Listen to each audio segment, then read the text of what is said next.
With the U.S. Open making its return to Brookline for the first time since 1988, you would think all the attention would be on the golf being played this weekend. But instead, it's sharing the spotlight with the competition from last weekend and LIV Golf's debut.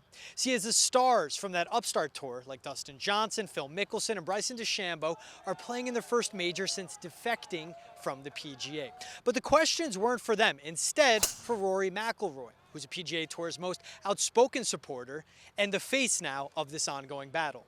11 of the 18 questions at his presser were about that. But once the curiosity spun back around to the golf course behind me, Rory shared how a win at the Canadian Open will help give him momentum in Brookline, where he enters as the favorite to win the field as he searches for his first major win in 8 years. The fashion in which I won last week was what gave me the most pride.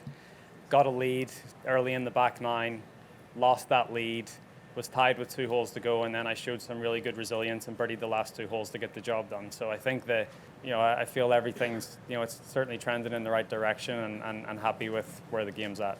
Defending U.S. Open champ Jon Rahm joked that he didn't like returning the trophy earlier than he expected. But if he plans to retain it, that means shaking the blues to his 2022 start in the majors, where he struggled at the Masters and at the PGA Championship in Tulsa. I asked him if that adds to the pressure, not just being the defending champ, but also to pull off a win here at the Country Club.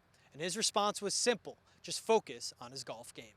A lot of the pressure I used to put on myself is not really there, and I feel like I can enjoy it a little bit more and know that you don't need to do anything special to get it done, right? It's easy to think that you need to be playing perfect golf.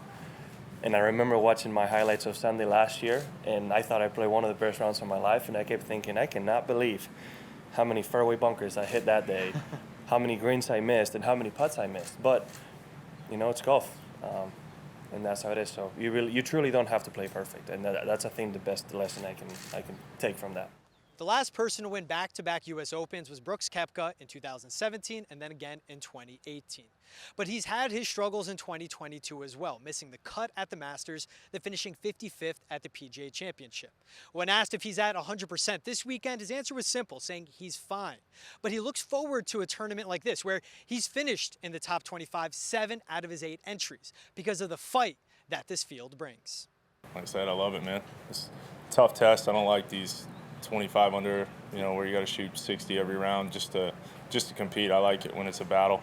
So that's kind of more my style. Now, when I asked Brooks Koepka what it takes to win this tournament, he told me one word: discipline, which translates to being patient on the fairways, recovering from any trouble he faces, and avoiding double bogeys. All that and some great golf, to him, is the key to winning the U.S. Open.